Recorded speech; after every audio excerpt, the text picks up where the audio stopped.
Welcome to the You're Not Crazy podcast, hosted by Jessica Knight, a certified life coach who specializes in healing from narcissistic and emotional abuse. This podcast is intended to help you identify manipulative and abusive behavior, set boundaries with yourself and others, and heal the relationship with yourself so you can learn to love in a healthy way.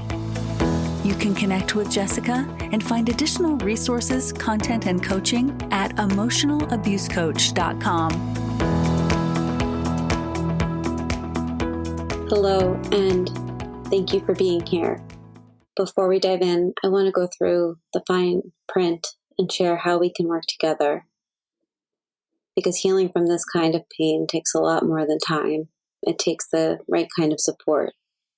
I work with people entangling themselves from emotionally abusive relationships, coercive control, trauma bonds, high conflict co-parenting dynamics, high conflict divorce, and if you're at the beginning of the road and wondering what divorce would look like.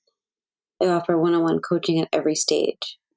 If you're still in the relationship, if you're unsure if it's abuse, if you know it's abuse but you're having trouble understanding what that looks like, or what to do with it, I can help you name what's happening, start setting boundaries that work for you, and figure out what you need.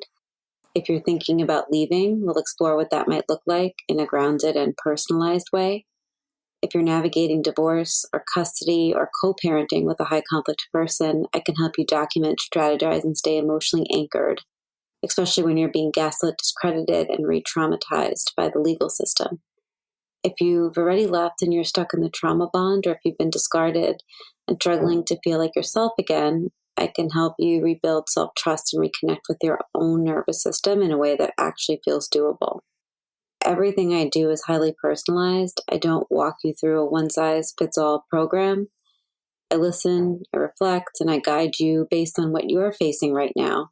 And some people work with me through a one-time validation call, which is offered on my website, where we zero in on one issue you're struggling with and start to untangle it together. Others work with me on a weekly or bi-weekly basis, depending on what's going on in your specific situation. And this is especially helpful when healing from emotional abuse and also in divorce. If you're curious about starting, I offer a $25 intro call, which if you listen to my older episodes, I call it a clarity call. It did used to be free, and I talk about it at a later episode, but really a lot of people were no-showing to those calls, and that was taking away time from clients that I do work one-on-one with. And so if we move forward, I just take that fee and apply it to your first session. That intro call is just for us to get on the same page so you can share what's going on for you and I can share how I might be able to help. I only take a limited number of those calls per month because one-on-one coaching is the core of my work. Out of all these offerings that I have, one-on-one coaching is the thing that I do the most, and I do it 6 days a week most of the time, 5 to 6 days a week. And so if my calendar looks full and if there's not a time that you can get in, you can email me at jessica@jessicaknightcoaching.com, and I always try and make space where I can. And I may also always have a few openings from one-on-one client reschedules. You can also explore self-paced courses and toolkits at jessicaknight.thinkific.com, including Divorcing a Narcissist 101 and the Emotional Abuse Breakthrough course. I have a documentation course and my new signature program, Unhooked, which is a private podcast and course that walks you through the full cycle of abuse, helps you map it in your relationship and how to break it and how to begin to see what it really is that you're going through. If you want ongoing support in a more flexible way, you could always check out my Substack at jessicaknight.substack.com. Each month I focus on a different theme, from trauma bonding to divorce to cluster B to sexual coercion to emotional abuse to toxic breakups. Those are just some from this year. Paid members get access to monthly deep dives, master classes, Q&As, strategy kits, and I'm working on some more group options. There is also a free option and a monthly option. So please head over to Substack. The link is in my show notes. You also can just search Jessica Knight Coaching and I'll come up. Everything that I create is meant to help. My coaching, my writing, my courses, this podcast, it's built around the one truth that you're not crazy. You are conditioned to doubt your reality, and I want to help you change that and understand what you're going through. If you like this podcast, the best thing that you can do is subscribe and rate the episode 5 stars. You can find me on my websites, emotionalabusecoach.com and high-conflict divorcecoaching.com. All of the offerings that I just mentioned are also in the show notes below. Now let's get to the episode. Most people don't Google, what are the signs of emotional abuse? I didn't. A lot of us, we Google, am I too sensitive? Why do I feel crazy? Does every argument have to go this way? Why do I always apologize? Is it normal to feel so afraid when they're angry? Am I overreacting? We just don't start by asking, is it abuse? Because that's not what we're thinking of at first. We start by asking, what's wrong with us? And that's not a coincidence, but that's what emotional abuse is designed to do. It's designed to gaslight us into thinking that we are the problem. And it shows up in a lot of moments when you feel hurt but end up apologizing, when you start justifying their moods, when you begin trying harder, working more, loving deeper, and still feel like you're failing. The question, am I overreacting, is often the loudest red flag in the room. When confusion becomes your baseline, something deeper is happening in that relationship. It's in emotionally abusive relationships that confusion is rarely accidental, but it's purposeful. They want to get you to that place. One of the most common tactics behind that is gaslighting. And gaslighting isn't lying. Gaslighting is also just not a word thrown around on the internet, although it is at times. It's so hard to name confidently, which is why it's such an important thing to get to know. They do or say something hurtful and then deny it ever happened and then tell you that you're too sensitive. They claim you always twist their words, or they flip the script on you. They call you abusive. And so gaslighting isn't a difference in perception, but it's a strategy, and it's one that makes you question your sanity. So you stop trusting your own voice and start relying on theirs. It sounds like I never said that. You're remembering it wrong.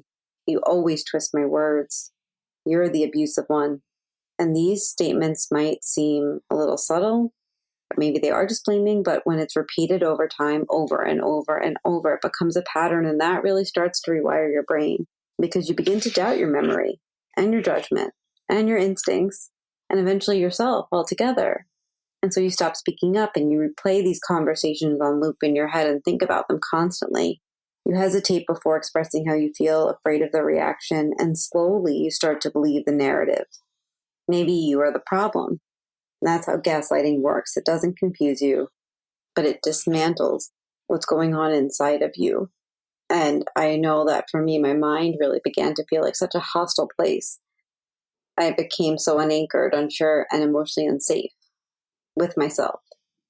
In a healthy relationship, that discomfort that you feel doesn't get twisted into guilt. You're allowed to have needs. You're allowed to speak. You're allowed to feel unsafe in your own skin. You're allowed to say that. Right? And when you express that, somebody usually cares. If you said, I'm not feeling right, something's wrong, I'm not feeling myself, in a healthy relationship, they'd say, what's going on? Let's pause. What's going on? In an abusive relationship, they blame you and name that as one more thing. And now you're putting something on them and that you're never okay. And that's the trap. You're not supposed to be able to name it. You're supposed to feel unsure because certainty would give you that power to walk away. And so many people ask me, how can I tell it's abuse? You don't need a black eye or a police report to take your experience seriously. Abuse is about power and control, not just physical violence. You can ask yourself, do I feel like I'm always walking on eggshells? Am I afraid to bring things up, even small things, because of how they might react? Do I feel worse after sharing how I feel? Do I feel like nothing I ever do is good enough? Have I stopped trusting my memory? If these questions land in your body, if they feel truer than anything you've been told, then something is already off. And you're not overreacting. You're recognizing a pattern that's been there for a long time.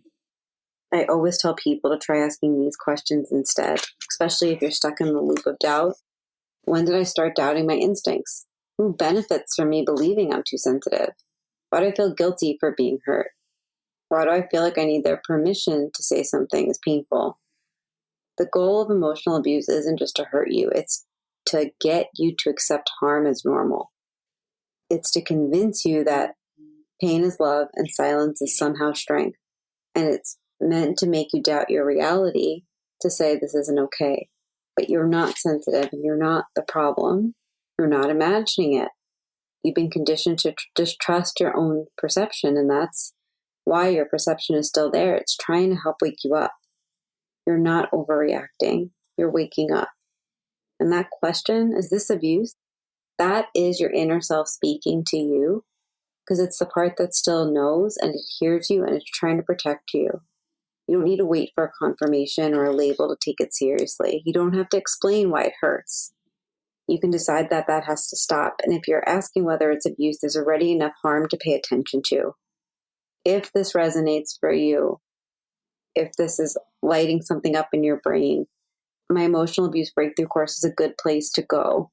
It's designed to help you untangle the confusion, understand what's happening, reconnect with that voice, and begin to see what is going on in this relationship. You don't need more examples. You don't need to explain it better. You really, really just need to believe that what you're experiencing is what you're experiencing. And waking up is disorienting at first, but clarity really does lead to power. And then power leads to powerful choices. Those choices, no matter how small, is how you begin to reclaim your reality. I know that this is really hard, and I promise you that there are so many people that feel the same way that you do and are asking very similar questions. And those are the questions that I really do try and answer in this podcast. If this was helpful, or if you need any support, you can always reach out to me at Emotional Abuse Coach on Instagram, emotionalabusecoach.com, and all of my offerings are below in the show notes.